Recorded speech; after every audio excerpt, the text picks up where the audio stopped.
Iwang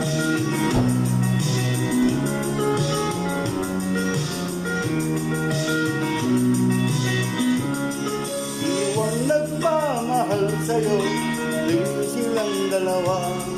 Iwang nagmamalasakit, ang iyong ama't ina.